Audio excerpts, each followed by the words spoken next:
Olá, pessoal! Sejam muito bem-vindos. A ideia aqui é a gente ter uma conversa inicial sobre o estudo Teologia do Discipulado. Pense nisso como um mapa, sabe? Um guia para a gente se preparar para a jornada que vem pela frente. Vamos mergulhar nisso. E tudo, absolutamente tudo, começa aqui, com essas duas palavrinhas. Um convite que é, ao mesmo tempo, simples e profundo. Siga-me. Esse chamado é o ponto de partida de tudo que a gente vai explorar, percebe? Não é um convite para aprender uma teoria, mas para seguir uma pessoa.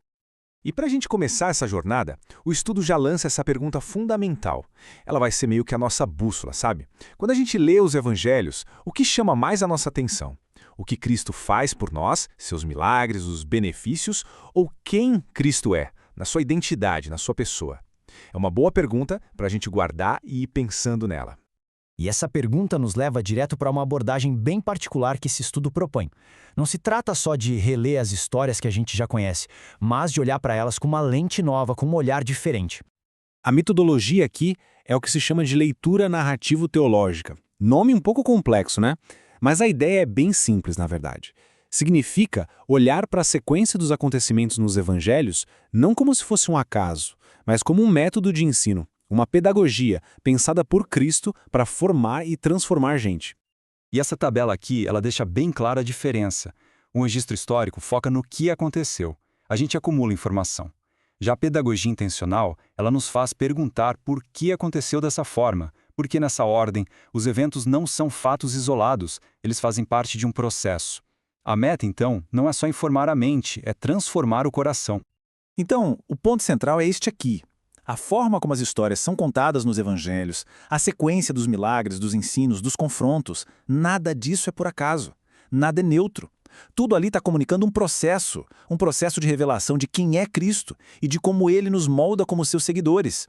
Para a gente entender melhor essa ideia de seguir uma pessoa em vez de um conjunto de regras, o estudo usa uma metáfora que é sensacional. Vamos tentar visualizar a cena. Imagina um viajante, sozinho, e na frente dele um deserto enorme, perigoso, desconhecido. Ele precisa atravessar, mas claro, não faz a menor ideia de como. Ele precisa de ajuda. E aí ele se depara com duas opções. A primeira, seguir uma estrada antiga com as placas meio velhas, meio apagadas. Elas até apontam uma direção, dão uma informação, mas é só isso. A segunda opção, um guia vivo aparece e diz, vem comigo.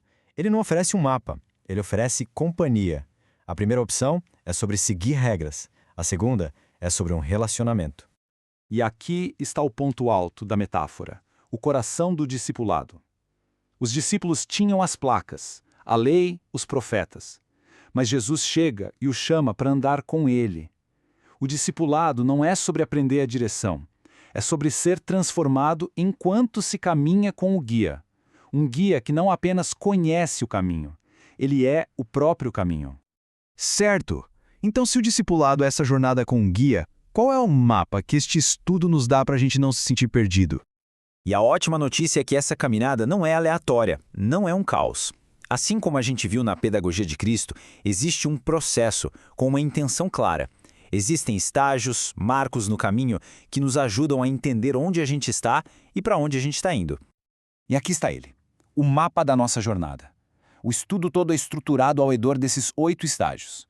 Começa com o chamado, passa pela convivência, pelos milagres e ensinos, momentos de confronto e formação, chega em pontos decisivos como a crise da cruz e a ressurreição. Até o nosso grande objetivo, que é a permanência no caminho.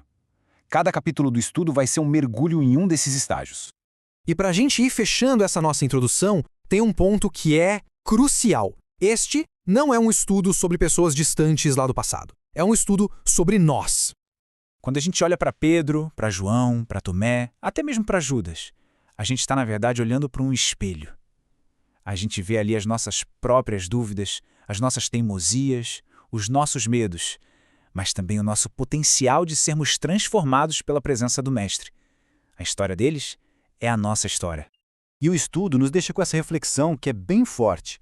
O caminho do discipulado sempre vai exigir que a gente deixe algo para trás. A jornada pede leveza, pede que a gente se desfaça dos excessos, do nosso ego, da nossa autossuficiência. Então é isso, pessoal. Este material todo, ele apresenta um caminho. Não é um manual de instruções, mas um convite para uma peregrinação que transforma. E agora que a gente já tem o mapa em mãos, a pergunta que fica é: estamos prontos para começar a jornada?